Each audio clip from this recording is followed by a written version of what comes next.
Nos quedamos terminando la década de los 70.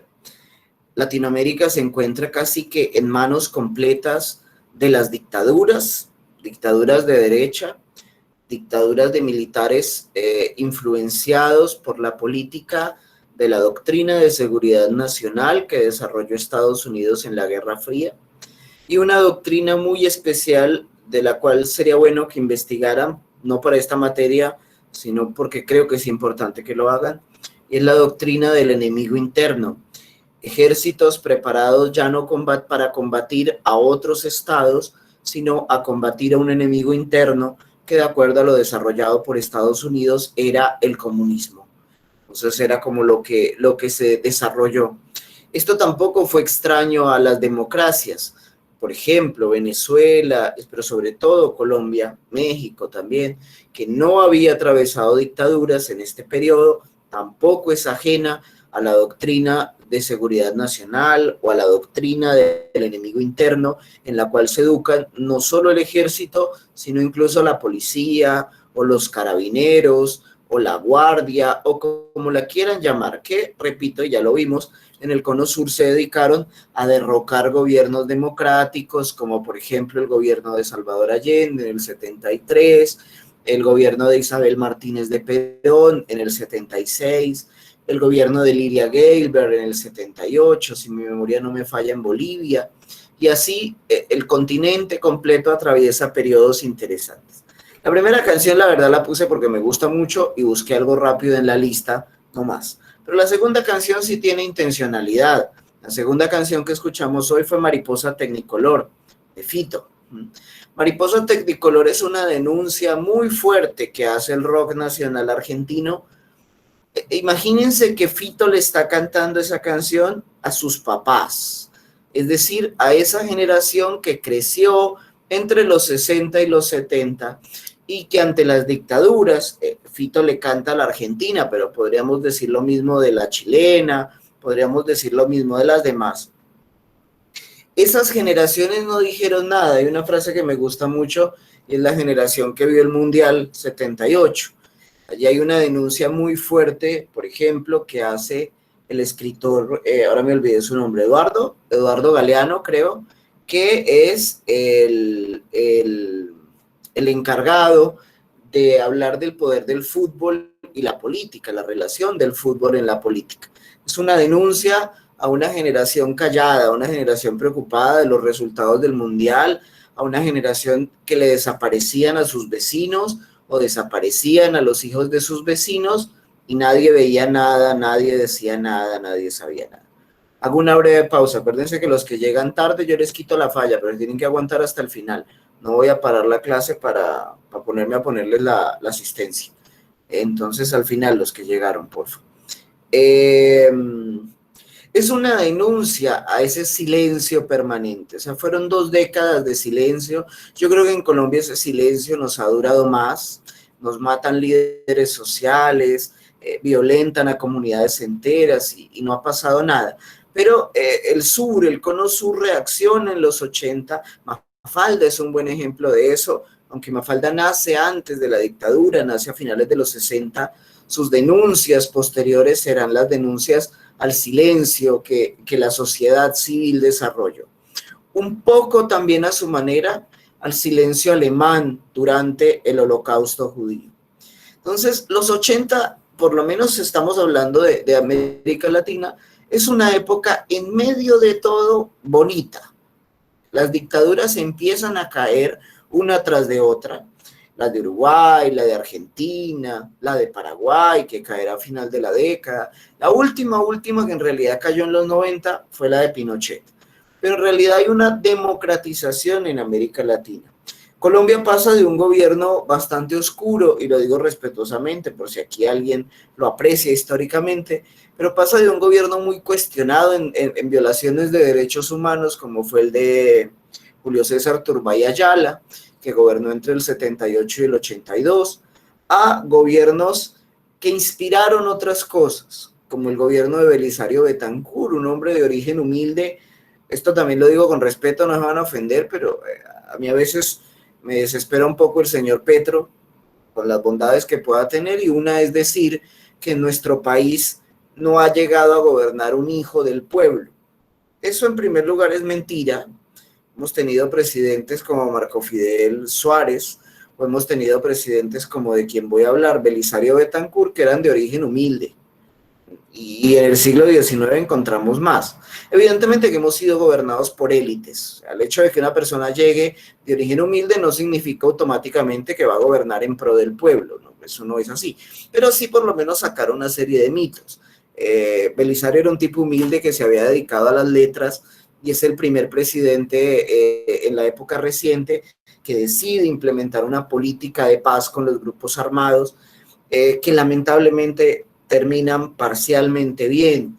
Belisario sembró un poco el proceso de paz del M-19 que firmaría su sucesor, el presidente Barco, abonaría buena parte de la primera desmovilización de las FARC, pero en realidad fracasaría en múltiples aspectos porque estaba un poco preso de las... Eso no le quita responsabilidad, esto lo quiero aclarar, pero un poco preso de la clase política que lo rodeaba y de la clase militar que lo gobernaba.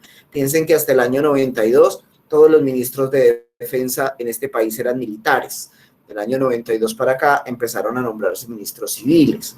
Y ya sabrán ustedes todo lo que le tocó a Belisario: la toma del Palacio de Justicia por parte del M-19, los fracasos del proceso de paz. Digamos que los resultados del proceso de paz sería la constitución de la Unión Patriótica, un partido que sería prácticamente diezmado de acuerdo a la Corte Interamericana de Derechos Humanos en los 5 años siguientes, y una serie de fracasos políticos, sin contar el desastre del mal manejo administrativo antes y después de la avalancha de Armero, que le generaron muchos cuestionamientos.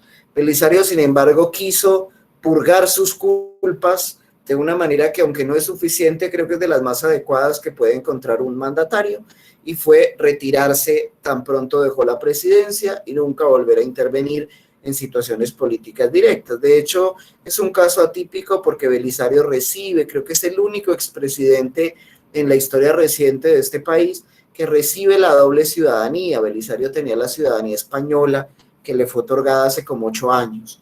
Yo siempre he creído que era una manera de tener un plan B por si llegara a ser procesado por el Palacio de Justicia, automáticamente podía ser protegido por otro gobierno del cual era nacional.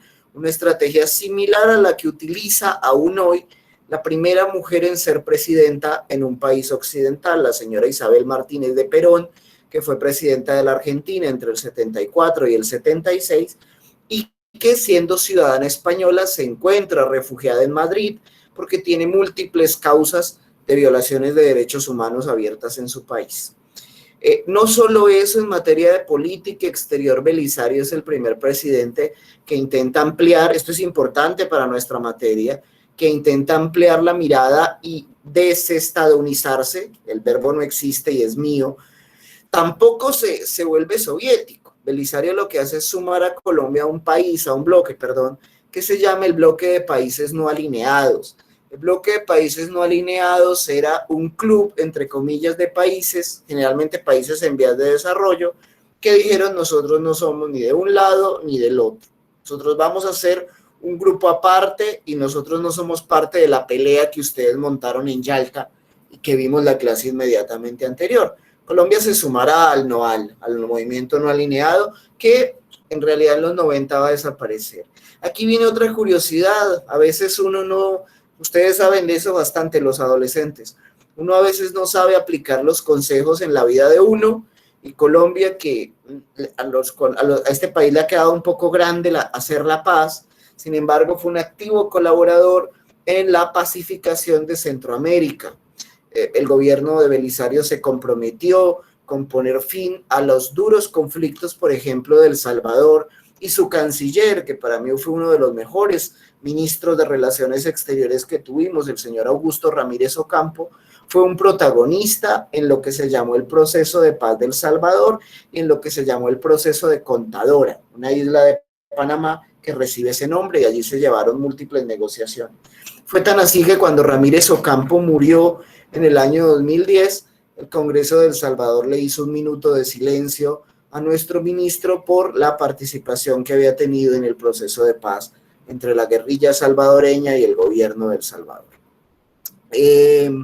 Ahora vámonos para Europa, porque esto es importante. Nos vamos a devolver 10 años, vamos a volver a los 70 para explicar un poco algo y ustedes van a entender ya inmediatamente el porqué. Ustedes recordarán, y se los mencioné terminando la clase pasada, que Europa había abrazado el estado de bienestar. Esta tipificación de estado que ya vimos y que básicamente son estados democráticos, estados liberales en lo político, pero que sí hacen una mediana intervención económica. Intervienen en la educación, el Estado tiene algunas empresas. Europa occidental, es decir, así a grandes rasgos, España, Reino Unido, Portugal, Francia, Alemania occidental, Dinamarca, etcétera, etcétera, van a abrazar el modelo de estado de bienestar. Por eso las universidades en España son relativamente baratas. Son baratas porque son financiadas en buena parte por el Estado, así como fueron financiados durante mucho tiempo el metro, la red hospitalaria, las redes de trenes, que pues, son de las mejores del mundo. Había una inversión social. Sin embargo, es importante preguntarnos por qué el estado de bienestar se revalora, por qué deciden modificarlo si marchaba bien, porque en los 70 no marchaba bien. Aquí voy a hacer una crítica personal y tiene mucho que ver con lo que contestaron en el test político. Para los que llegaron tarde voy a dedicar la última media hora de la clase a explicar el trabajo final, lo que sigue, entonces por ahora no voy a hablar del test.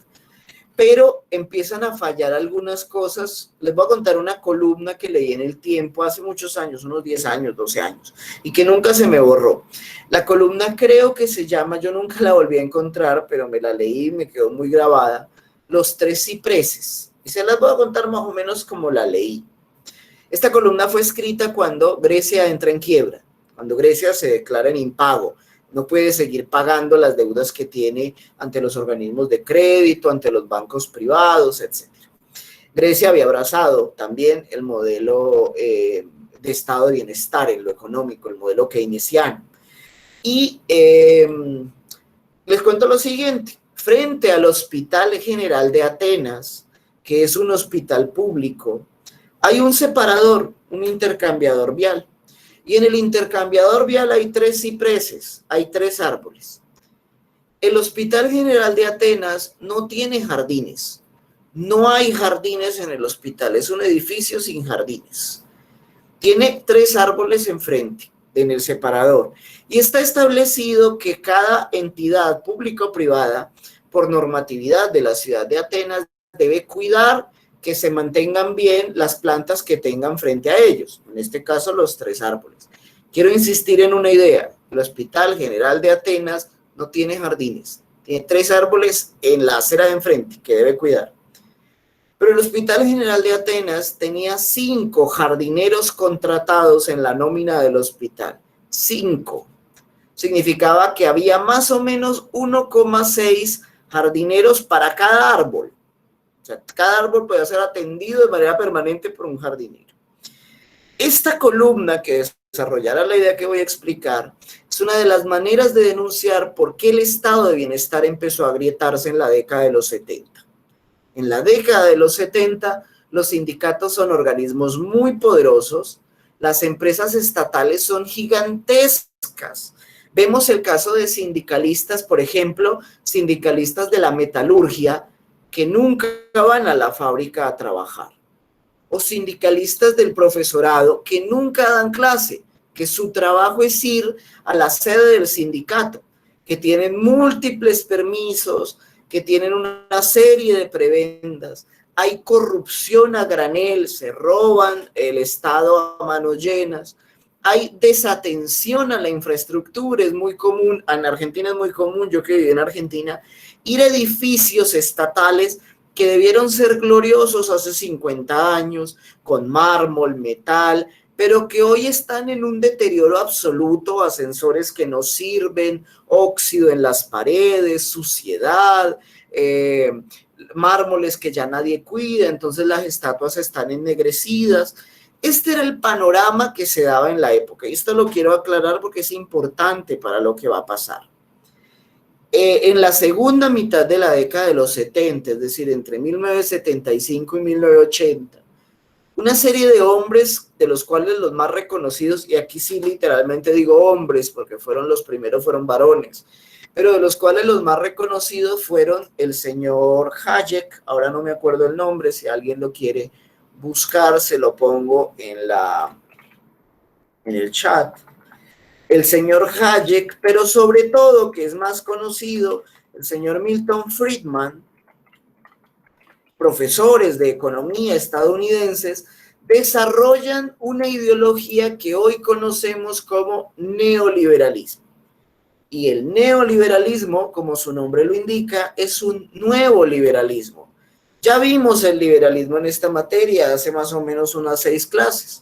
Ustedes recordarán que para el pensamiento liberal económico, el Estado tiene 3 tareas. Esas 3 tareas recordarán que es hacer y mantener la infraestructura, defender al Estado, entonces para eso tiene la policía y el ejército, y en tercer lugar, legislar, regular, mantener y salvaguardar los derechos. El neoliberalismo es un liberalismo nuevo que es más radical. ¿Por qué es más radical? Por ejemplo, el neoliberalismo considera que de esas 3 tareas es importante una. ¿Cuál es esa única tarea que es importante? La de la seguridad y defensa del Estado. Las otras 2 tampoco deberían ser del Estado. Y les voy a poner ejemplos de lo que desarrollará el neoliberalismo. Señor Estado, no me haga códigos laborales. No cree códigos laborales. El contrato laboral debería ser, ojo que yo no comparto esta idea, estoy diciendo lo que dicen los neoliberales.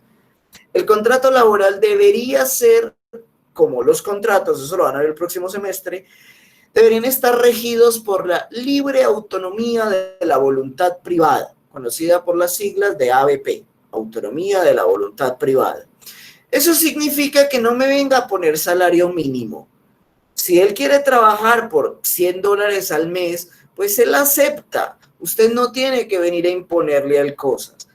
Por eso, en el modelo neoliberal se da el auge de los contratos de prestación de servicio que suplen los contratos laborales y que terminan siendo contratos laborales sin regulación.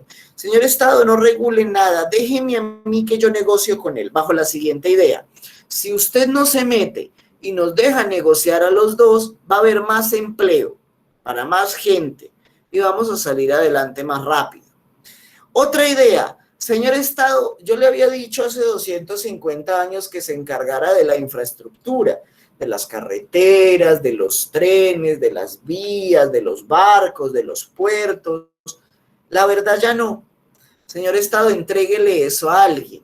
Eso en nuestro sistema jurídico, en el colombiano, se conoce como la concesión. Licite esa joda. Dele la carretera Neiva-Pitalito o dele la carretera, la concesión Girardot-Bogotá a alguien y que él cobre los peajes, porque además tienen una idea, repito que yo no estoy del todo de acuerdo, estoy repitiendo lo que dice el neoliberalismo, lo van a hacer mejor los particulares lo saben hacer mejor que usted. Si usted se mete menos, va a haber más desarrollo, va a haber más libertad y la libre competencia va a generar que los precios bajen. Recuerden que eso ya lo vimos y lo deben haber visto en economía. A mayor aumento de la oferta, el precio debe bajar. Entonces usted verá si se va en Viva Air, es que se llama la aerolínea esta, o se va en Avianca, o se va en LAN, y él verá qué precio le pone las tasas respectivas. Las ideas de Friedman y de Hayek, curiosamente, son implementadas en primer lugar en un país bastante dejado de la mano de Dios en ese momento. Y lo digo con respeto. Estoy hablando de Chile. El señor Pinochet será el primero, el entonces general del ejército que derrocará al gobierno constitucional de Salvador Allende el 11 de septiembre de 1973, le dirá a los profesores de la Universidad de Chicago, conocidos con el apelativo de los Chicago Boys, o los chicos de Chicago, vengan, implementen el experimento ese del cual ustedes están escribiendo aquí, en Chile, a ver cómo les va. Pinochet será el primero en inaugurar algo que les dije hace tiempo. Tradicionalmente, el que era liberal en lo político era liberal en lo económico. Es decir, que el que era demócrata apoyaba la libre empresa, el que apoyaba libertades de culto apoyaba el libre comercio. Pinochet será el primero en acabar con esa idea de manera fáctica, porque Pinochet es un conservador. Pinochet es un hombre muy conservador, la figura de la mujer está sesgada, las libertades sexuales son inexistentes, es un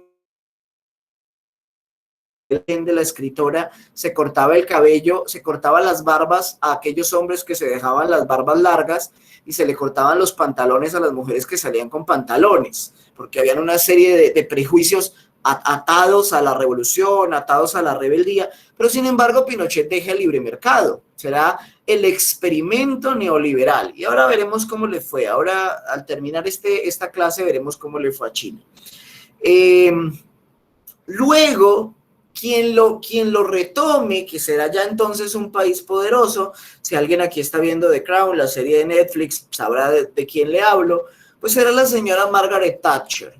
Thatcher es la primera mujer en llegar democráticamente a un país europeo, más o menos la cuarta mujer en llegar democráticamente a un país en Occidente, y quiero insistir en democráticamente.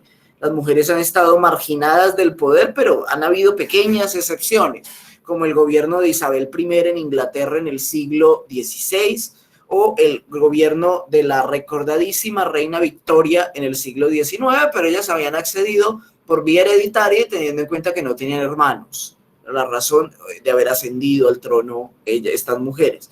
Pero Thatcher llega, es la primera ministra, la primera mujer en ser primera ministra, y Thatcher es otra vez una figura muy rara, es una mujer conservadora.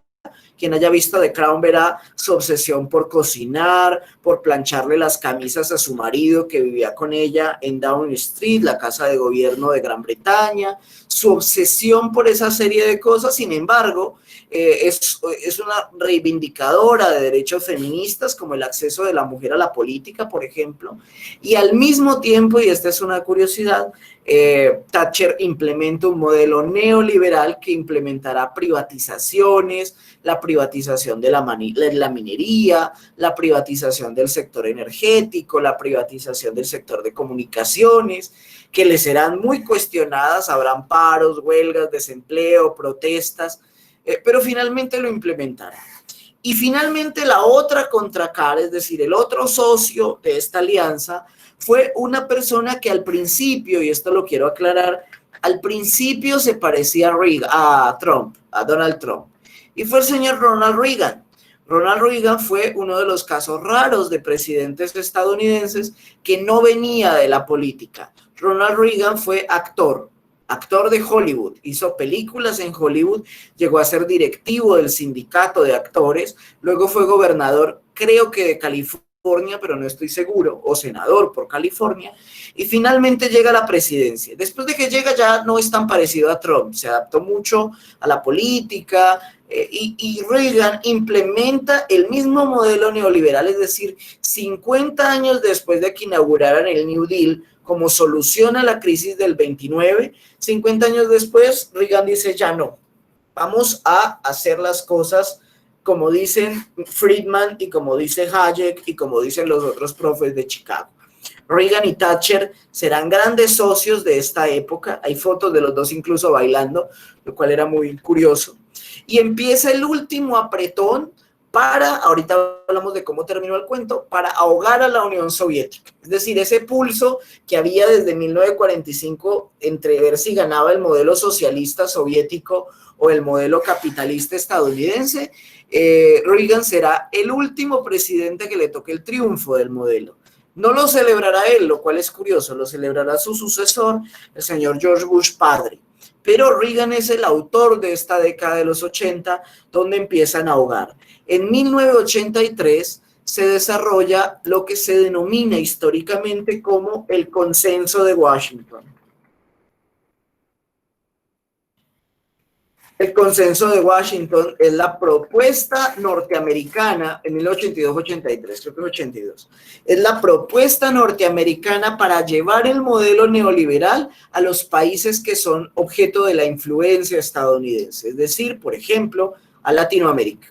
Entonces, en los próximos años, a Colombia nos llegará 9 años después, en 1991, se desarrollará, llegará el modelo liberal. O sea, Latinoamérica va, aunque esto se habla en el 82, se empieza a comprar progresivamente a Argentina, a Brasil, a Venezuela, a Colombia, a Perú, a México. Van a llegar en los 90. México va a llegar un poquito antes. A México va a llegar en el 86, 87.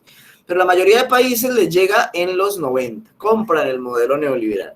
Esto implica privatizar empresas, cerrar empresas, concesionar empresas. Entonces, antes, si hace 20 años ustedes llamaban a sus mamás, no sé, los que eran de pueblos y tienen un poquito más de edad, recordarán que en cada pueblo había un telecom, por ejemplo. Esta entidad era una entidad del Estado, era un establecimiento, perdón, una empresa industrial y comercial del Estado adscrita al Ministerio de Comunicaciones, lo que hoy llamamos Mintic, que en esa época no se llamaba así. Hoy no, hoy las empresas que te prestan servicios de telefonía, Movistar, Claro, Avantel, son empresas privadas que compiten en el mercado, que compiten por precios.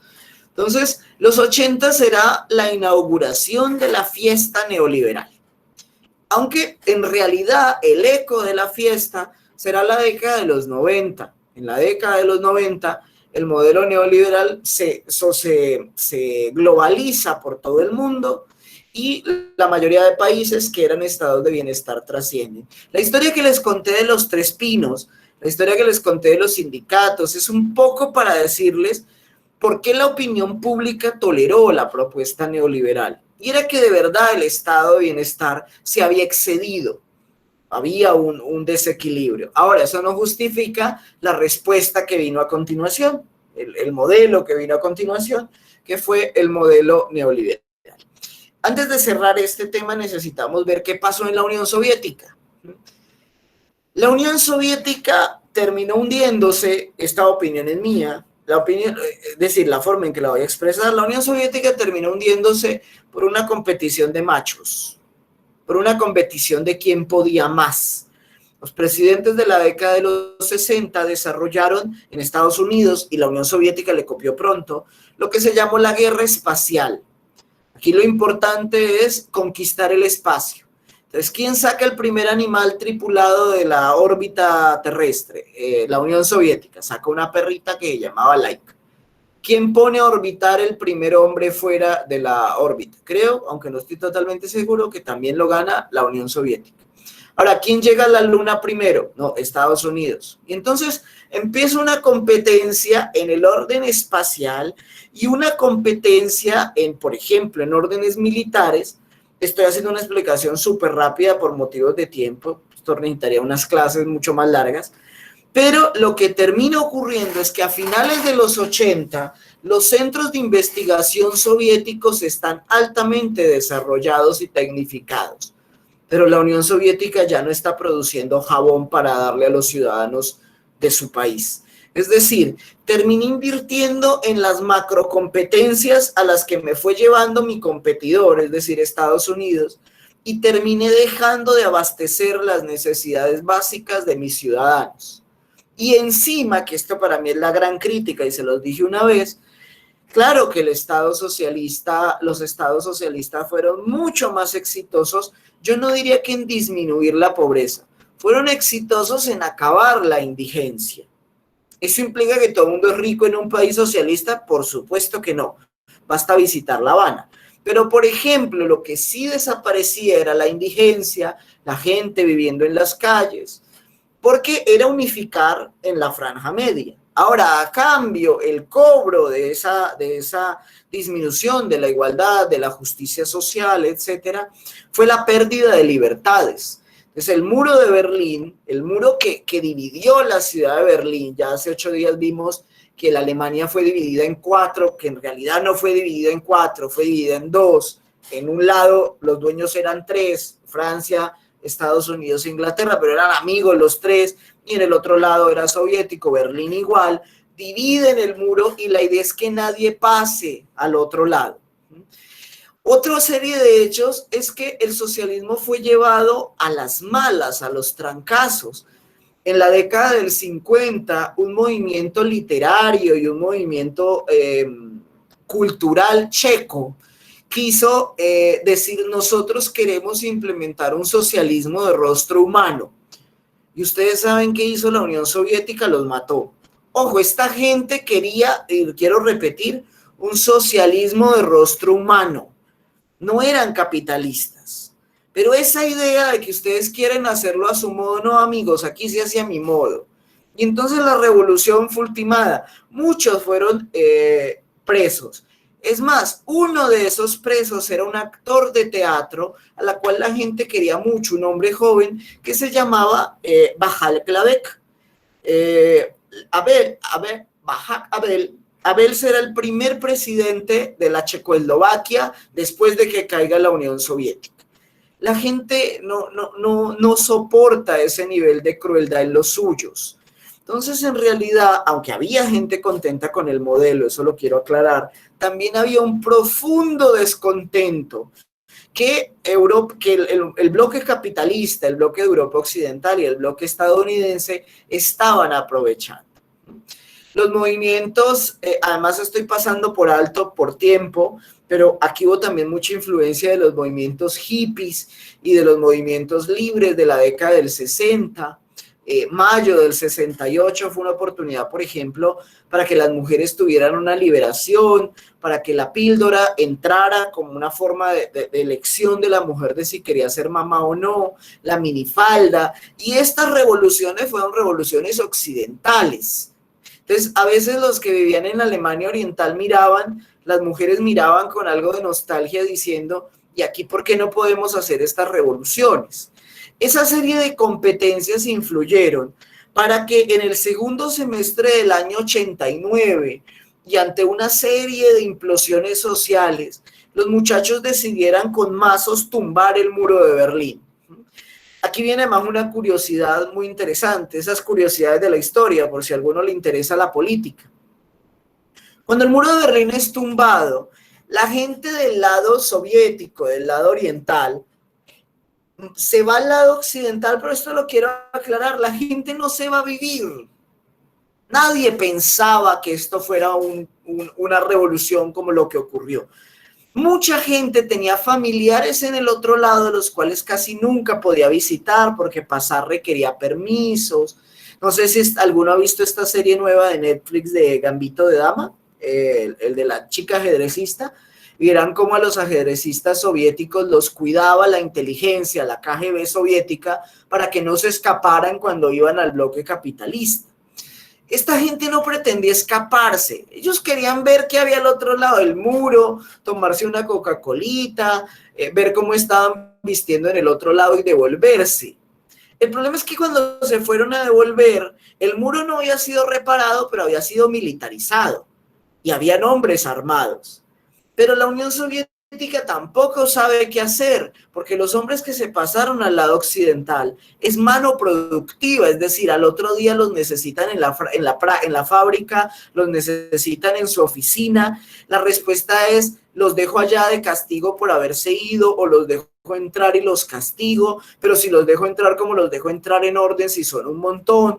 Así que la Unión Soviética decide de manera secreta y urgente, todo esto pasó en un día, dejarlos pasar y abrir el muro, abrirlo. Esto no significa tumbar el modelo soviético. Aquí dicen los investigadores que cuando el ministro de Comunicaciones o el encargado de Comunicaciones es entrevistado por la televisión alemana esa noche, explica el plan que se va a hacer de la tumba del muro, de que la gente pase, y el periodista le pregunta: ¿y a partir de cuándo? Y el ministro no tiene clara la respuesta. Es decir, los plazos no estuvieron claros en el Consejo de Ministros, a los cuales el periodista contrarresponde: a partir de hoy, ministro, en este mismo momento la gente podría pasar. Y en medio de los nervios de la televisión, de que están en directo, que están al aire, El secretario de Comunicaciones contesta, sí, a partir de ahora mismo.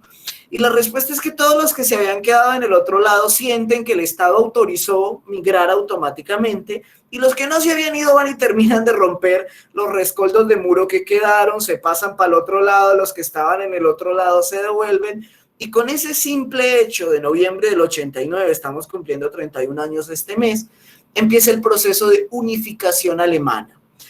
A esto que ocurrió en el 89, seguido los 2 años después, revoluciones en Rumania, revoluciones en Hungría, y para mí la más bonita de todas, que ya se las medio conté, la revolución de Terciopelo en Praga, en lo que hoy es Chequia, pero que en esa época era Checoslovaquia, donde cortan los alambres, la gente corta los alambres y dice, basta de estar encerrados, queremos gobiernos libres.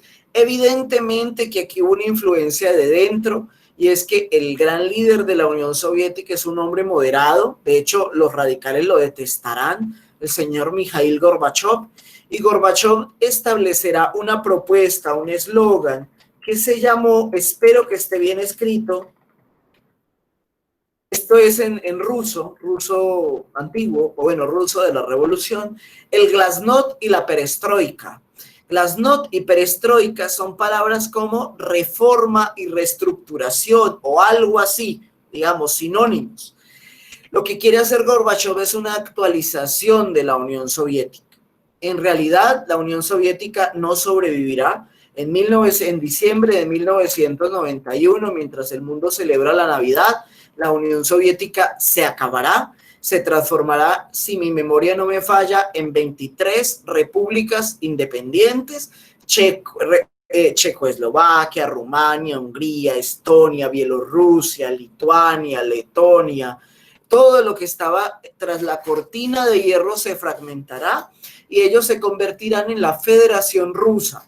Dejarán de ser, antes era el Imperio Ruso, después había sido, después de 1917, la URSS, y luego finalmente ahora se traslada a lo que es hoy, que es su nombre real, la Federación Rusa.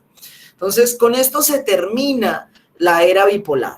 Estados Unidos gana la batalla cultural, se implementa el capitalismo, surge un movimiento cultural que es muy importante, que explicamos en una electiva que de pronto doy el otro semestre, que se llama Sociedad y Política, si alguno está interesado, y sigo, me la ofrecieron.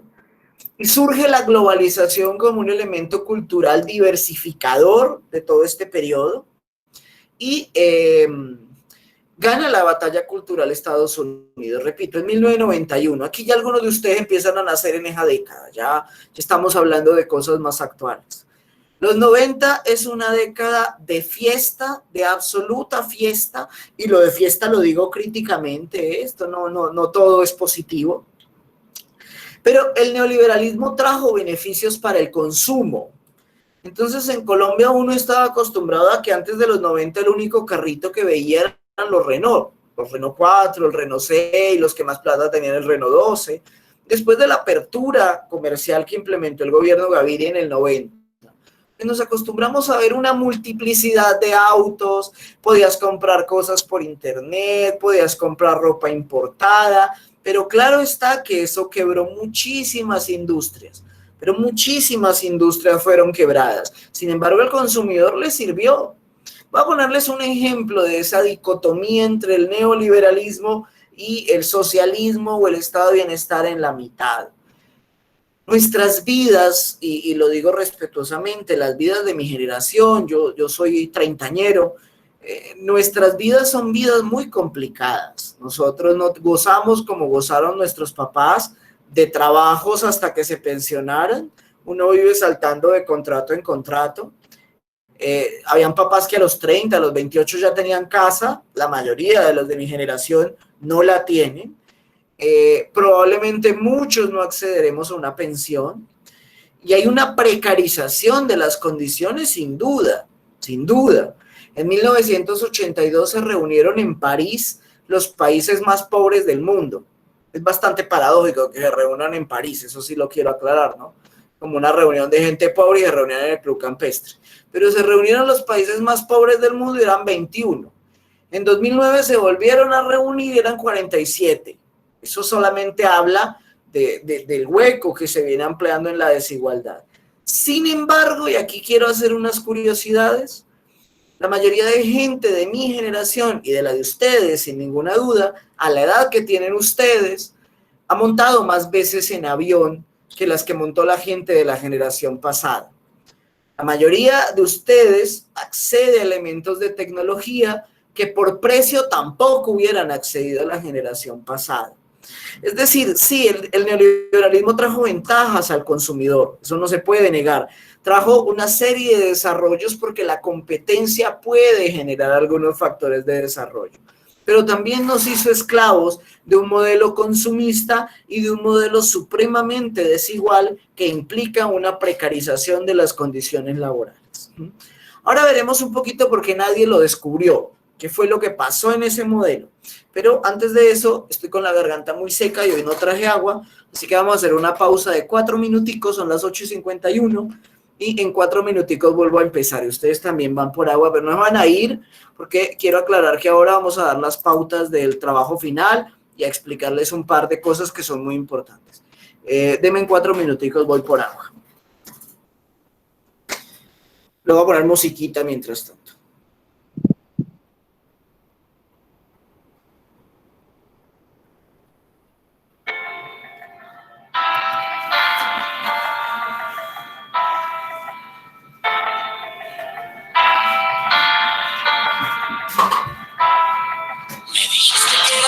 De un pasado conectado cuando te vi por primera vez. Repetiste varias veces que buscar en otro lado, que de amor no volverías a saber.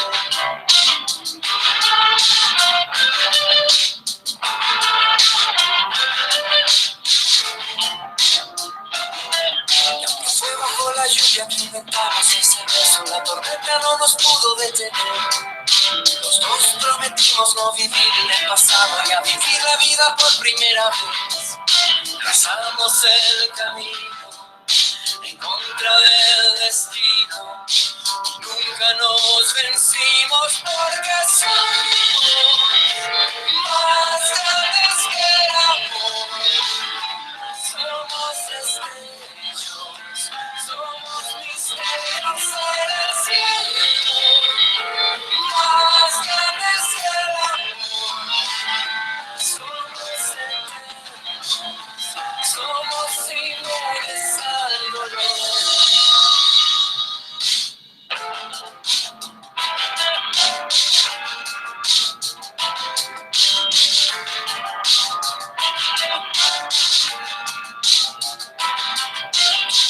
Con el paso de los años ha cambiado y has perdido tu manera de querer. Tal vez nos entregamos en un vuelo apresurado, tal vez nunca nos debimos conocer.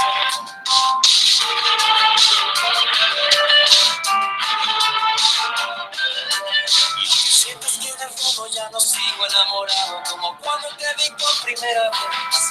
La belleza de tu cuerpo cuando llegas a mi lado me sorprende como la primera vez. Trazamos el camino en contra del destino. Nunca nos vencimos porque somos más grandes que el amor. Somos estrellas, somos misterios en el cielo. Más grandes que el amor. Somos eternos, somos inmunes al dolor. Y si la muerte nos separará,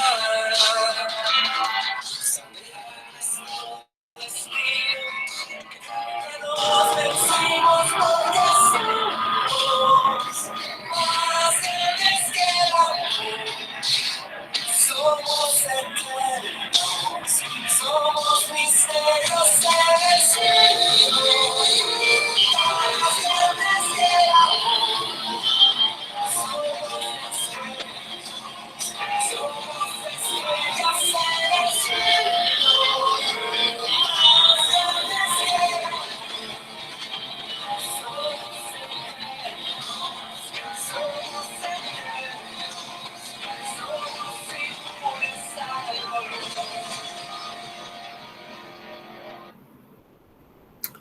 Bueno, listo, chicos. Aquí viene algo importante. Y es que en materia política, esto ya lo dije al principio de la clase, pero hay un proceso de democratización que se perfecciona en los 90. Chile abandonará la dictadura. La mayoría ya en Latinoamérica no va a quedar, pues con excepción de Cuba, ningún país que carezca de elecciones libres con partidos abiertos en presentarse democráticamente. La OEA incluso meterá en su carta algo que se llamó la cláusula democrática, que era una expulsión automática para cualquier país que osara tener un golpe de Estado, por ejemplo. Y sin embargo, en medio de todo eso, y hay una revitalización de derechos. El día lunes, en Teoría del Estado, vamos a ver un poco el proceso constituyente colombiano, así que hoy solo lo voy a mencionar, pero el proceso constituyente colombiano es parte de esa importante democratización que se hace, y muchos estados empiezan a vivir una redemocratización, a un resurgir de derechos de las mujeres para generar mayor igualdad en el trabajo, una revalorización de políticas como las políticas que por lo menos no persigan y que le otorguen derechos a las parejas del mismo sexo, por ejemplo. Es decir, que en parte el ruido del neoliberalismo también fue soportado porque en muchos lugares en esa década vino acompañado de un proceso de democratización. El presidente estadounidense fue un hit en la época, obviamente no llegó a superar a Obama, pero Bill Clinton tiene una curiosidad. Bill Clinton fue el primer presidente que gobernó Estados Unidos después de la Guerra Fría, ya no estaba compitiendo con la Unión Soviética, pero además fue el primer presidente que nació después de la guerra, es decir, que no tenía una lógica mental de guerra ni siquiera en el colegio, porque él había nacido después. A esa generación se le conoce como los baby boomers, y llenó su gabinete de gente joven, de gente nueva, de gente fresca. Llevó al segundo cargo más importante de Estados Unidos por primera vez a una mujer, a la señora Madeleine Albright, que se convirtió en secretaria de Estado de los Estados Unidos, y simplificó la idea de que la economía lo solucionaba todo. De allí vino una famosa frase que decía: es la economía, estúpidos, que dicen que se le acuñó al presidente. Cómo la economía lo resuelve todo de una manera, digamos, fácil, apresurada. A finales de la década de los 90, entre 1998 y 2001-2002, alguien apagó la música de la fiesta. Alguien demostró que el ruido de los baffles lo único que había hecho era ensordecernos, y que el neoliberalismo era tan o más peligroso que el sistema liberal, porque la economía tenía disrupciones muy fuertes. Países como nosotros no lo sentimos tan fuerte, pero lo sentimos en el año 98. En el año 98 una crisis económica tumbó un modelo que había creado el gobierno de Misael Pastrana Borrero, que se llamaba la unidad de poder adquisitivo constante. Era como una medida económica, como una unidad de medida, conocida como el UPAC. Y los préstamos de casas no se medían en dinero, se medían en UPACs, en unidades de poder adquisitivo constante. Cuando el UPAC se va al carajo, muchos ciudadanos descubren que aunque su casa, que valía 14 millones de pesos, 15 millones de pesos en la época, terminabas pagándola 4 veces. Y una persona podía haber pagado 2 veces y media su casa y se la podían quitar por dejarle de pagar al banco. Ante esta situación, tuvimos una crisis de vivienda muy fuerte, una crisis económica muy fuerte. Se implementó en su momento, por ejemplo, el 2 por mil, que después se transformaría en 3 por mil y después por 4 por mil, como un impuesto transitorio para paliar las crisis del final de esa década. Y luego, como una especie de cadena, las crisis económicas se fueron dando primero en América Latina, Argentina y Uruguay en el año 2001, Venezuela en el año 99, y a esa serie de crisis que demostraron la más grande de todas, la de Estados Unidos en el 2008, poco después de que ascendiera el señor Obama a la presidencia de la República. Esta serie de crisis progresivas demostraron la fragilidad del neoliberalismo como tendencia económica y empezaron a surgir movimientos populistas, sobre todo de izquierda, para tratar de contrarrestar nuevas propuestas. Estos movimientos fueron especialmente fuertes en América Latina. Hablamos del ascenso de personas como el señor Hugo Chávez, más adelante el señor Rafael Correa en el Ecuador, el señor Evo Morales en Bolivia, el señor Luis Ignacio Lula da Silva en Brasil, el matrimonio de Néstor y Cristina Fernández de Kirchner en Argentina, mucho más moderada, esto lo quiero aclarar, pero el gobierno de la señora Michelle Bachelet en Chile. Surgen una serie de movimientos y curiosamente nosotros inauguramos un gobierno populista pero de derecha.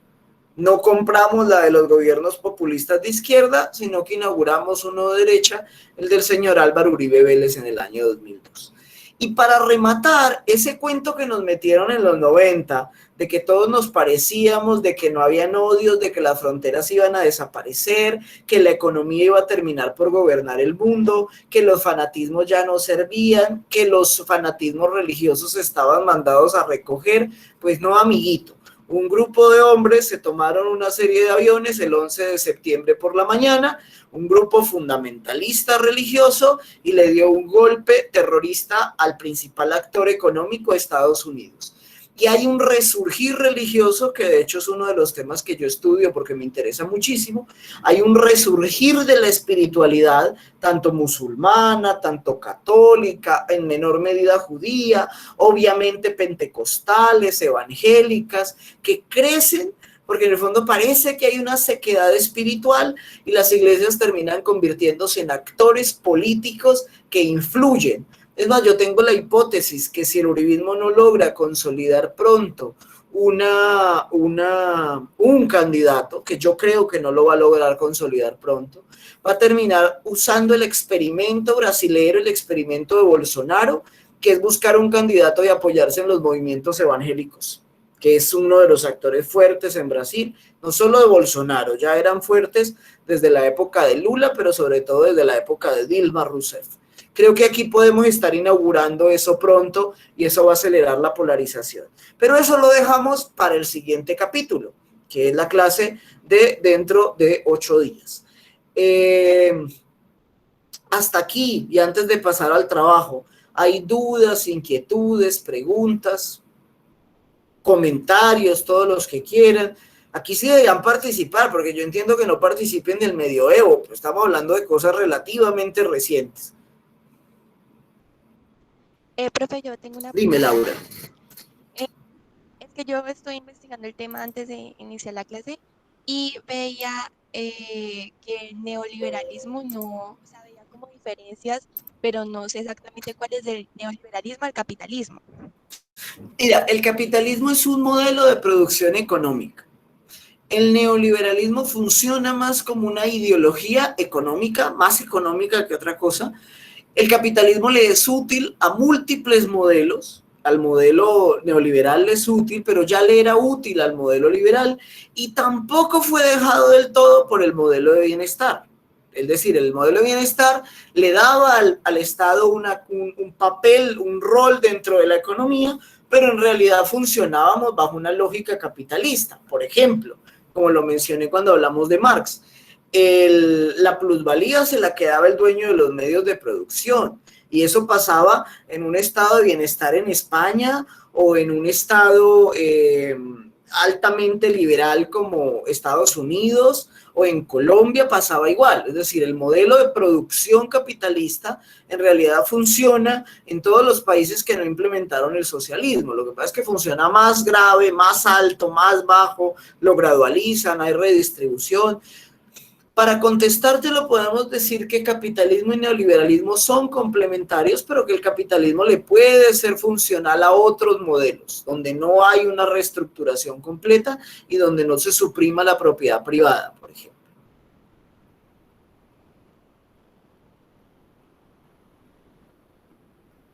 ¿Alguno más?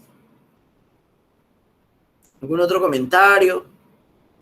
Si ustedes se dan cuenta más o menos, les confieso que el test que hicieron no es el que más me gusta a mí, pero el que más me gusta es largo y es en inglés.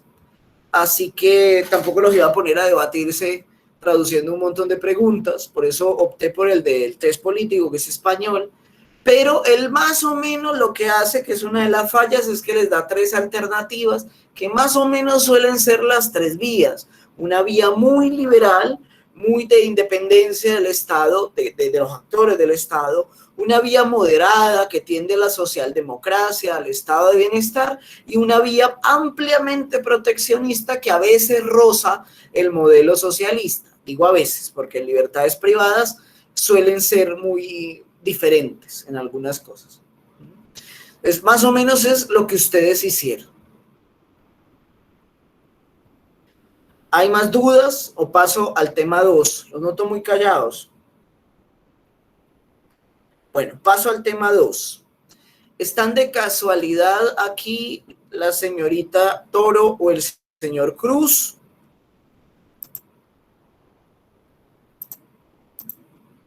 ¿Están por acá o no están? Bueno, creo que no están. Si los ven por ahí, ellos dos fueron los únicos que no me enviaron test. Alguien déles el siguiente mensaje en aras de la buena voluntad. La nota del test ya la perdieron. O sea, no la tienen en cero y no les voy a poner, les explico cómo son las notas. Pero les voy a dar plazo hasta mañana mediodía para que envíen el test sin nota. ¿Para qué van a enviar el test sin nota? Para meterlos en algún grupo. Si mañana a mediodía sus 2 compañeros no me envían el test, van a tener que hacer otro trabajo diferente. O van a tener que hacer examen o van a tener que hacer un ensayo. Pero no los voy a esperar hasta que ellos quieran. Entonces, todos los demás les agradezco. Fueron muy puntuales y hasta ahorita me enviaron antes de las 8. Y acabo de revisar el correo y no hay nada nuevo. Ellos dos, y el señor Samuel, que él sí lo veo aquí. Samuel tiene hasta mañana a mediodía para enviar el test. Eso que lo hice de una, apenas enviaron el link, hasta en un grupo lo envié. Sí señor, sí, qué pena. Entonces, mañana envían el test ya sin calificación, pero si no se quedan sin grupos, si no me envían estas 3 personas el test. Como no me lo habían enviado, no puedo asignar grupos. Mañana a mediodía termino de asignar los grupos, es solamente esperar hasta mañana a mediodía a sus 3 compañeros, dándoles ese último plazo. Y yo les voy a enviar, les trataré de enviar a todos, pero como a veces no tengo los correos de todos o los copio mal, que somos humanos, ¿qué le vamos a hacer? Entonces le pido especial apoyo a los monitores de la materia para que me ayuden a difundirlo a sus compañeros por donde quieran. Allí van a estar divididos los grupos. Yo los dividí. ¿Por qué los dividí? Por orientación política. Entonces los divido sabiendo dónde quedan, los divido de tal manera que ningún grupo tenga jamás más de 1/3 de los votos. O sea, que ningún grupo, creo que ustedes son 21 los que entregarían test, entonces que ningún grupo tenga 8, por ejemplo. Por eso los acomodo yo y necesitaba los test de todos para acomodarlos, por eso no les puedo repartir grupos ahora, porque voy a hacer la última concesión a sus 3 compañeros para que no tengan que hacer un examen bien difícil. Entonces, el trabajo, el tercer corte, se divide en 3. 20, 40 y 40 porcentaje.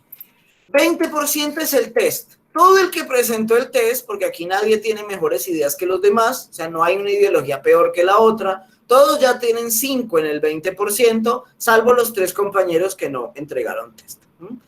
¿Cuál es la nota del 40%? La tienen que hacer para dentro de 2 semanas. La tienen que enviar al correo a más tardar a mi correo el día 8 de diciembre. ¿Qué es lo que viene? Ustedes van a crear su partido político y entregan un trabajo por grupo. Obviamente que no en todo van a estar de acuerdo. Eso es normal, porque no todos están en el mismo lugar rojo, están en cuadrantes similares. Ni siquiera están en el mismo cuadrante, porque algunos los tengo que dividir para lo que les expliqué, que ninguno logre más de 7. ¿Qué me van a entregar de trabajo grupal? Me van a entregar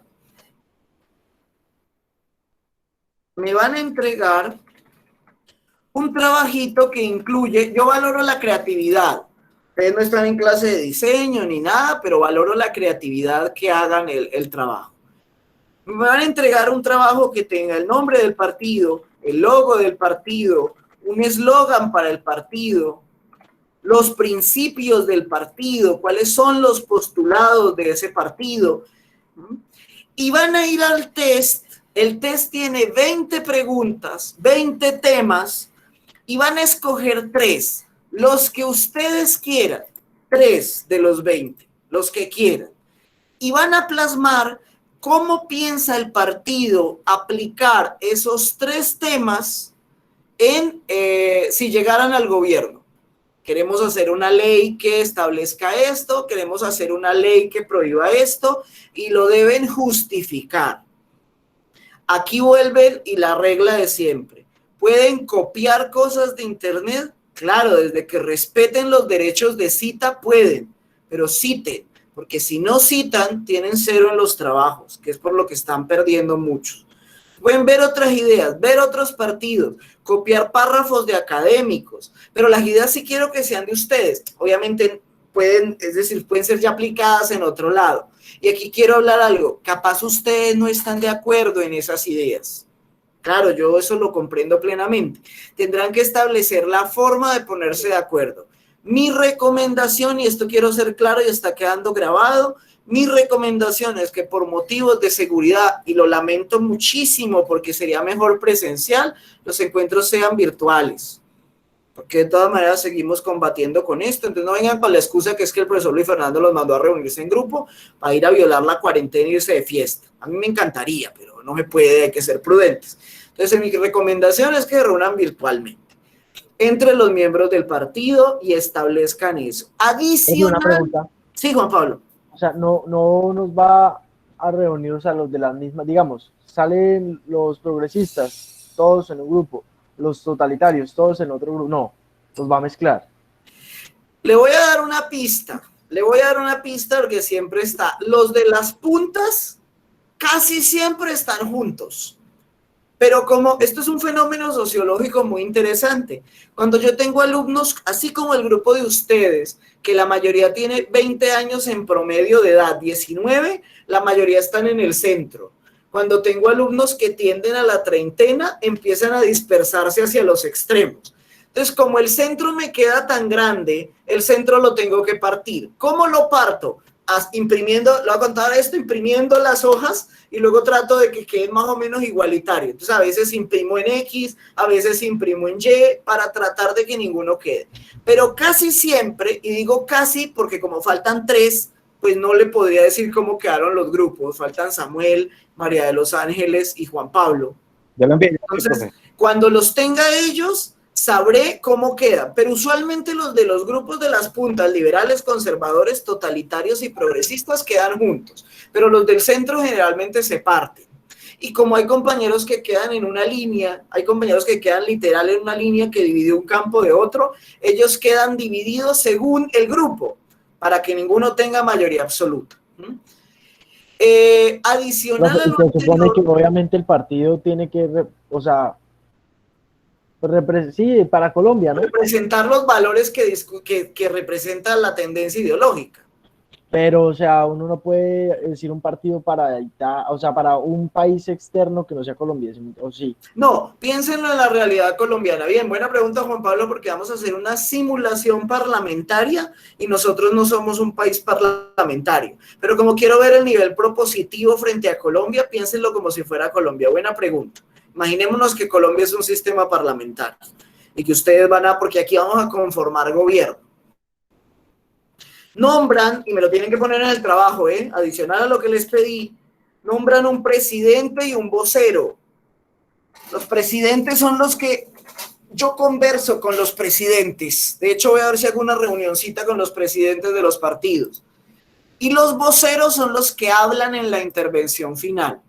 Uno de los temas que quiero que empiecen a conversar entre ustedes, no me lo tienen que poner en el trabajo, pero es si el partido, y esto mírenlo de acuerdo a su ideología, si el partido vota en bloque o el partido permite que sus congresistas voten de manera individual. Es algo que tienen que decidir ustedes. De hecho, en la sesión parlamentaria yo les suelo preguntar a los voceros, ¿el partido vota en bloque o vota individual? Entonces, ese es el trabajo. Recuerden, repito, que el trabajo tiene un logo, un eslogan, unos principios, el nombre del partido, pero donde le pongo mucho ojo es en las 3 temas que ustedes elijan y manifiesten la posición del partido. Un consejo que les doy, un consejo. Ustedes son libres de hacerlo como quieran. Pónganse de acuerdo en cómo van a tomar decisiones. Las van a tomar democráticamente, las van a tomar al azar, van a tirar una moneda, las va a decidir el presidente. Esto no los quiero aturdir ahora, solo lo voy a adelantar. En el momento en que logremos conformar gobierno, el presidente del partido que logre conformar gobierno se convierte en jefe de gobierno. Entonces, eso les va a generar una tarea adicional al líder del partido. Eso ya lo explicaré. Este trabajo, repito, me lo tienen que entregar a más tardar el 8 de noviembre. Recuerden que nosotros acabamos esta materia el 15. El 8 de noviembre. De diciembre. Sí, de diciembre. Gracias, Jonathan. El 8 de diciembre me tienen que entregar ese trabajo del 40%. Miren, aquí estamos entre personas adultas. Yo lo único que les quiero decir como consejo de parcero, porque no me voy a poner a hacer investigación, no me voy a poner a... mire, todos tenemos un compañero en la vida, una compañera de la cohorte que estudió con uno y que uno la ve en el Palacio de Justicia o lo ve en un severo cargo y uno dice, este hijo de puta, ¿cómo llegó ahí? Si era que era cerrado. ¿Saben cómo llegó ahí? Por personas que los llevaron en coche y los metieron en trabajos que no hicieron y les pasaron la copia, y yo aquí no soy ni la policía, ni la Gestapo, ni nada. Si ustedes meten a alguien en trabajo que no hizo nada, la responsabilidad es de ustedes. Hay gente que viene y le dice a uno en privado, profe, mire que fulanito no hizo nada. Yo le cuento aquí entre nos, pero yo para evitar problemas no lo voy a decir, ni le dije nada a mis compañeros. No venga aquí a armar chisme. Si no lo va a denunciar abiertamente, pues no venga aquí a generar indisposición. Si ustedes meten a sus compañeros en un trabajo, así queda. Y otra cosa con la que soy muy riguroso, no me gusta, me saca de quicio, me pone de mal humor que ustedes dejen por fuera a alguien y me busquen después y me digan, profe, él sí trabajó, pero es que el Word le borró el nombre, pero es que imaginé que no sabíamos cómo se llamaba, un ángel borró el nombre de él del trabajo. Usualmente me queda un mal sabor de boca que significa que ustedes lo metieron después. Entonces eviten ese problema, hombre, es un grupo chiquito, no dejen a nadie por fuera. Yo les doy el consejo, cuando envíen un trabajo un profesor en grupo, envíele copia a sus compañeros del grupo para que sepan que usted está ahí dentro. A veces me aparece al final, ya te doy la palabra, Juan Pablo, a veces me aparece al final del semestre un muchacho, una muchacha, profe, yo sí presenté el trabajo, pero no me metieron, le voy a mostrar las pruebas. Y entonces me toca ponerme como si fuera agente de inteligencia para ver si lo paso o no la paso. Entonces, por favor, eviten eso. Sean muy cuidadosos de que el compañero que quedó con la tarea de enviar el trabajo lo haya metido. Porque si no, yo no tengo por qué hacer operaciones de inteligencia para corroborar si usted trabajó o no trabajó. Bueno, aquí también quiero aclarar algo enfáticamente. Se me había olvidado, esto debía aclararlo antes. Si alguien, por razones de trabajo, convicción personal, familia, tiene hijos y le quitan mucho tiempo, horario de trabajo, o por ejemplo, porque por cuestiones de prudencia no quiere dialogar lo que piensa, lo que sea, me busca sin lío y me dice, profe, yo preferiría no presentar este trabajo y presenta trabajo o examen individual, igual que los que no me envíen el test, y no les voy a juzgar nada, eso es una libertad que tienen. Si alguien no quiere hacer el trabajo en grupo, no le va a armar partido aparte, eso sí lo quiero aclarar. Lo que vamos a hacer es que le voy a permitir un trabajo adicional, pero avíseme con tiempo, ¿no? No me vaya a avisar 8 días antes de que se acabe la materia. Y no me tiene que avisar ahora, me puede mandar un correíto. Eso es muy respetable y yo lo entiendo, pero avíseme con tiempo para sacarlo del partido al cual lo metí. Esto lo quiero aclarar. Juan Pablo, ahora sí me iba a preguntar algo. Profe, entonces que yo me estoy imaginando, entonces el ejercicio es, vamos a estar, digamos, como presentarnos como si fuera el ejercicio, sí, nosotros somos parlamentarios y vamos a presentar y tienen un manual y un reglamento del Congreso los estatutos del partido. Pero no los quiero aturdir porque entonces tienen mucha información y eso es parte del otro 40%. Dentro de 15 días o dentro de 8 días, les explico cómo es la sesión final, ya la sesión del Congreso, cuál es la agenda del día, qué se va a tratar, qué se va a negociar, Pero etcétera. por ejemplo, uno podría pensar, ¿no? En como partido hacer un debate de control político a un tratado. No creo que el tiempo nos alcance. Si nos alcanza, pueden. Para que se hagan una idea, ¿cuál es la agenda es la siguiente. El partido que alcance la mitad más uno de los votos en el Parlamento puede conformar gobierno. A esa persona que se convierte en jefe de gobierno le voy a dar 5 ministerios o 6 ministerios, según el número de los que queden al final. Y esa persona me dice, mire, como en el sistema parlamentario lo hace el jefe de gobierno al rey, hagan de cuenta que yo soy el rey de este salón. Entonces ustedes vienen y dicen, mire, este es el gobierno que yo conformé. Laura va a ministra de Medio Ambiente. Fulanito va a ministro de tal. Dentro de 8 días vamos a ver los acuerdos programáticos y los acuerdos burocráticos. Cuando acabemos historia, ya historia que la acabamos dentro de 8 días. Entonces, me traen eso y eso se lleva al Parlamento y en el Parlamento se vota. Si la mayoría de esa persona obtiene los votos para constituir gobierno, constituye gobierno y va a presentar unas propuestas de ley. Yo creo que por tiempo, la experiencia me dice que no pueden presentar más que 2. ¿Podríamos hacer un debate de control político? Le voy a ser honesto, Juan Pablo. Sí, la idea me encanta, pero le debo ser honesto en que no creo que el tiempo nos dé. Tenemos 2 horas, son virtuales. Cuando era presencial yo le solía gastar hasta 3. Es un martes a la noche, muchos de ustedes van a estar cansados. Aquí quiero hablar en algo, explicarles algo, enfáticamente, pero muy enfáticamente. Las buenas noticias y las malas. Las quiero advertir desde ya. Las buenas, la gente que haga el trabajo, o sea, que participe en la elaboración del trabajo, esté en la sesión y vote en la sesión, automáticamente tiene 3 en el último cortecito, en el 40% de la sesión. Pero para tener más de 3, quiero que intervengan. O sea, quiero verlos exponiendo, todos van a tener posibilidad de exponer. Si alguien solo viene a llenar casilla y a decirme a favor, en contra, tiene 3 y pasa. El problema, que fue lo que los regañé hace 8 días, es que muchos de los que están aquí no alcanzan con el 3.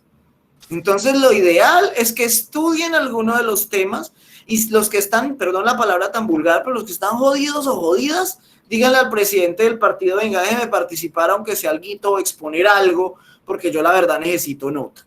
Porque el que venga solo, le llamen lista y demás, pues pasa el último 40%, es decir, el 20% era el test, el otro 40% es el trabajo que tienen que entregar en 15 días, y el otro 40% es la sesión. Entonces, en el último 40%, que las reglas se las explico después, en el último 40%, los que no participen, los que solo vengan y voten, tienen 3. No les voy a poner más porque quiero ver que hayan estudiado, quiero ver cómo argumentan, etcétera, etcétera. Y voy a hacer 2 anuncios positivos. El jefe de gobierno que logre terminar la hora de clase, es decir, que no le van a hacer una moción de censura para tumbar el gobierno y que no se la aprueben la moción de censura. Él y el mejor parlamentario, si es que lo hay, porque a veces es el mismo, esas 2 personas tienen 5 en el corte. Y ese día yo suelo invitar a alguien especial. En esta ocasión le pedí a un amigo que está terminando periodismo y que es director de un programa de radio en Bogotá, que nos acompañe. Y él me ayuda a evaluarlos y al final yo espero que el tiempo nos dé para hacerles una retroalimentación de cómo estuvo el ejercicio y demás. Si ustedes se dan cuenta, es un ejercicio chévere, es un ejercicio bacano, no van a hacer examen. Yo confío que vayan a aprenderse lo que les estoy dando en clase, pero no se los voy a evaluar. Lo que vimos en las últimas 2 clases y la que viene no va a ser evaluado como en examen, como lo hicimos. Así que los que van quedados tienen toda la oportunidad del mundo con un trabajo pues que a mí personalmente me parece chévere. Pónganle ganas, tienen 15 días, mañana más tardar 2:30 de la tarde tienen a través de sus monitores o en sus correos la repartición de grupos. Les repito que valoro la creatividad que le pongan. No necesariamente debe ser en Word. Hay gente que me ha hecho videos, hay gente que me ha hecho presentaciones en PowerPoint, en Flash. pero que tenga eso sí los elementos que les dije, y sobre todo la parte de redacción de las propuestas. Una revista y los estatutos del partido, ¿o cómo? Sí, pueden hacerlo, sí, libertad de ustedes. Pero sí valoro la creatividad, eso no se los voy a negar, me gusta que exploten la creatividad. Hasta aquí hay preguntas, dudas, inquietudes. ¿Les parece bien el ejercicio? Profe, Dígame, Kevin. quien envía el trabajo es el que nosotros elijamos como Ustedes presidente o deciden. cada uno, No. El que o ustedes cada deciden. uno lo envía. El correo no deben llegar, ok. sino creo que son 5 grupos. Creo que esta vez quedaron 5 grupos. Profe, una pregunta. Dígame, Juan Sebastián. Es que tú nombraste las funciones del que va a ser vocero, pero no hablaste de las funciones que va a tener el presidente del El partido. presidente es el negociador. El presidente es el detrás de. El presidente es el que debe coordinar las cosas. Se van a dar cuenta en la sesión que vamos a tener varias pausas. Antes de las votaciones vamos a hacer recesos. Los recesos no es para que ustedes tomen agua. Los recesos son para que negocien entre ustedes, para que negocien los votos, para que se llamen entre ustedes por WhatsApp antes de la votación, y en presencial es igual. Antes de la votación hay receso.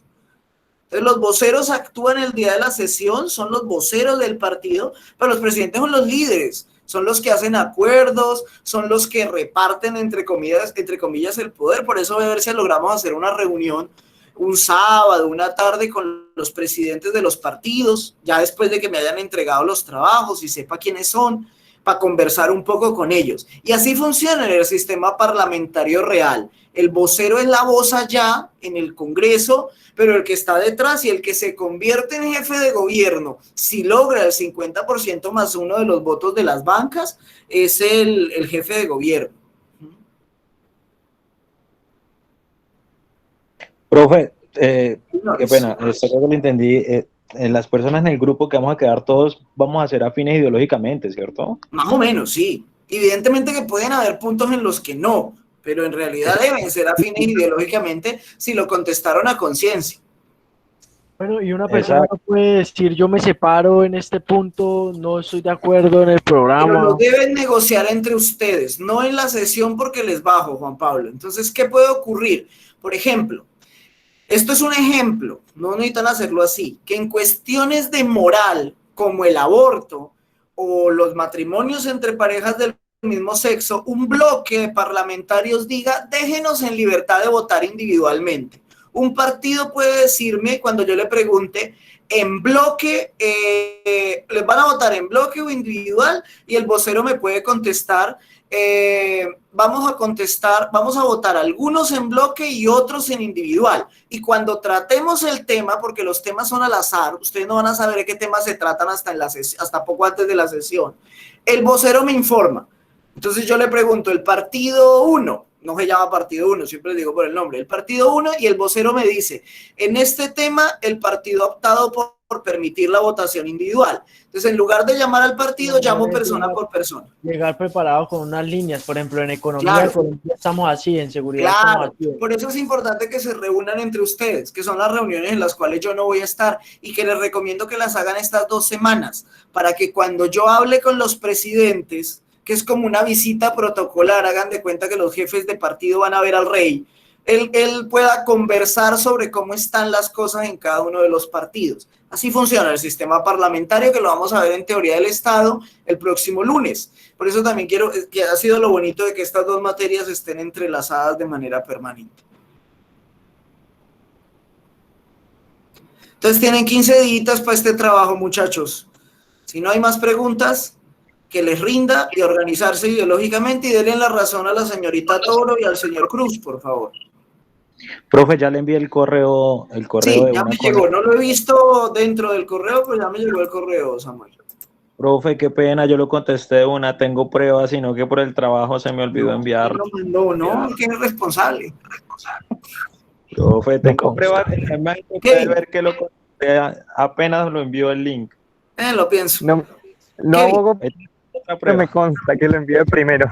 Siento que sí, se ¿Cómo? los envié al grupo varios. Fue el No primero. abogo por nadie, pero me consta que lo hice el primero.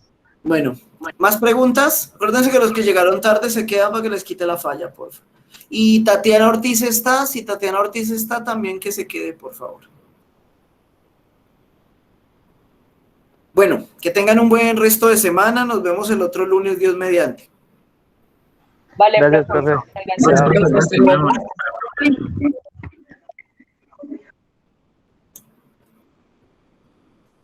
Profe, sí, yo lo envié de una, fui el más fanático, de una lo contesté, ahí se ve, profe, porque, o sea, se lo juro que tenemos un grupo aparte de trabajo y fui el primero que lo hice y lo envié, les dije a lo que me salió. Voy a Pero pensarlo, en déjemelo en el trabajo y todo, profe, me embolate. Voy a pensarlo, no me acose. Déjemelo Prometo pienso. participar mucho en los debates. Sí, Bueno. profe, usted diga de que lo hizo el primer día que usted vio el link. Voy a pensar. Te lo juro, pregúntele a ellos. Bueno, alguien que no venga a abogar por el señor Gutiérrez y que tenga algo más. Bueno, profe, chao. Profe, feliz noche, gracias. Chao, Laura.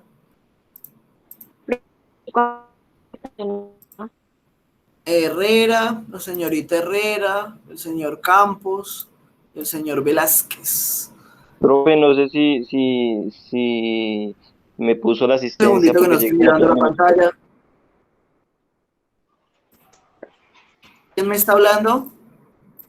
Miguel Velázquez, profe. Ya le quité la falla, Miguel. Bueno, profe, gracias. Bueno, Chao. que esté bien. Chao. Juan Pablo lo tiene silenciado.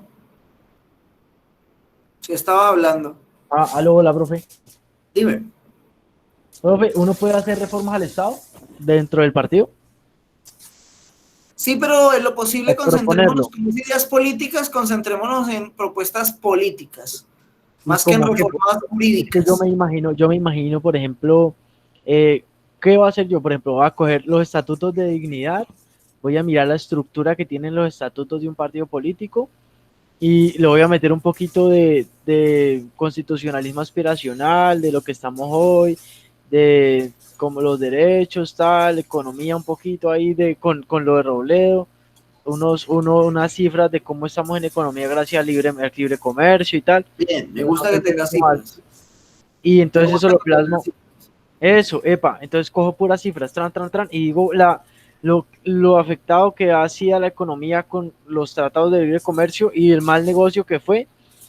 Y entonces eso y la Constitución como una carta de derechos para el bienestar de todos, pero entonces ahí como con una revista, pero entonces todo eso apuntaría a que hay que hacer pues así, que es que si uno, bueno, sí, como una reorganización del Estado. ¿Sí me entiende, profe? Porque Pero para la votación le doy un consejo. Mientras más complejas sean las propuestas, más difícil es sacarlas adelante, no solo por el tiempo, sino por el nivel de debate de sus compañeros. Entonces, recuerde que el éxito, esta es una materia política, el éxito es que la reforma salga adelante. Entonces, mi consejo es que busque propuestas muy bien sustentadas, pero más bien sencillas. Porque si son propuestas muy elaboradas, lo más probable es que terminen votando en negativo. La propuesta puede ser muy buena, pero se va a terminar hundiendo porque fue compleja, porque no la entendieron, porque se demoraron explicándola. La ideal es que eso no pasara, Juan Pablo. Bueno, listo, profe. Pues sí. Bueno, igual yo creo que en la reunión de jefes de gobierno, de jefes de partido, va a quedar un poco más claro porque ya ahí les daré unas pautas, veré de qué están conversando, etcétera, etcétera. Bueno, sí, señor. Vale, listo, profe. Sí, más o menos Bueno. hay muchas cosas para hacer. Gracias. Que vaya bien. Bueno, a Juan Pablo le escribo por WhatsApp que quiero conversar de otro tema mañana. De una, profe. Sí, bueno, listo, Juan Pablo. Chao, que esté bien. Chao, que esté bien. Hola, Tatiana, ¿cómo estás? Hola, profe, buenas noches, ¿cómo va? Bien, Tatiana, recibí tu correo y quiero preguntarte, ¿tú me debes? ¿Qué me debes?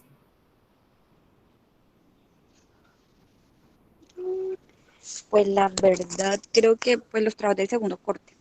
Pero es que es raro, porque teoría del Estado, perdóname, teoría del Estado la pasaste.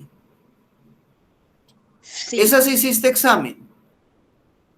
Sí, esa sí lo alcancé a hacer. Antes me debes solo el segundo corte de historia de las ideas políticas. Sí, señor. ¿Sí?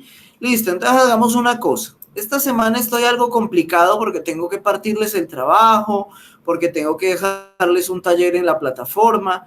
Entonces, a ver, Ortiz, vamos a ponerle rojo aquí. Ortiz. Entonces te pido un favor, Tatiana, dentro de 8 días, no me faltes más a clase, dentro de 8 días al terminar la clase, me recuerdas y yo te abro y te hago un examen nuevo y te lo abro para que lo desarrolles. ¿Qué día puedes y en qué horario? De la otra semana después del martes. En cualquier momentico en el día, profe. Es más, ¿sabes qué puedes hacer? Yo te lo abro. ¿Tienes clases a las 6? Sí, todos los días a las 6. Ok. Entonces yo te lo abro a las 4 de la tarde del miércoles. Del otro, no de mañana, sino de mañana en 8. De 4 a 1 hora tienes. O sea, te lo abro 2 horas, pero desde que tú le abres a abrir al parcial, solo tienes 2 horas, 1 hora, 60 minutos para llenarlo. Sí, puede que salgan algunas preguntas que le salieron a tus compañeros, pero puede que no, porque es el sistema el que las revuelca del banco que tengo en la plataforma. Entonces estudia, ve las clases están colgadas todas. Si tienes dudas, pregúntale a algún amigo o amiga tuya del curso o a los monitores y lo presentas el miércoles. Es lo único que me debes, no me debes sino el parcial de ideas políticas. Y ponte juiciosa con este corte para que no quedes dependiendo de ellos, ¿vale? Sí, ven, una pregunta para lo del tema del partido político y eso. ¿Toca hacer como un proyecto de ordenanza, lo que llamamos nosotros en la asamblea? Podrían hacer más que un proyecto de ordenanza, un proyecto de ley, pero como ustedes no han visto estructura normativa, yo no quiero que se pongan a hacerlo así con artículos, sino simplemente escriben y desarrollan una idea. Para poner un ejemplo cualquiera, queremos ponerle impuesto a las bolsas plásticas. Cualquier persona que compre una bolsa plástica tiene que pagar un impuesto súper alto. O vamos a darle estímulos a las parejas que tengan 7 hijos, que tengan más de 4 hijos. O vamos a darle estímulo a los que no tengan hijos. Pero no tienen que desarrollarlo como una norma, no porque no tienen tus compañeros, pues tú de pronto por la experiencia, pero tus compañeros no tienen la idea de norma jurídica. Entonces deben desarrollar la idea como un texto y justificarla en el Parlamento. ¿Listo? Listo, profe. Está bien. Listo. Bueno, profe, me acuerdas gracias, dentro de 8 días para abrirlo. Esta semana es que estoy complicado, entonces dentro de 8 días lo presentas y le pasamos rectificación de nota a la profe Catherine que tú tienes excusa médica. Bueno. Listo. Bueno, Listo, Tatiana, profe, que estés muchas muy gracias. bien. Bueno, hasta luego. chao. Chao. Buenas noches.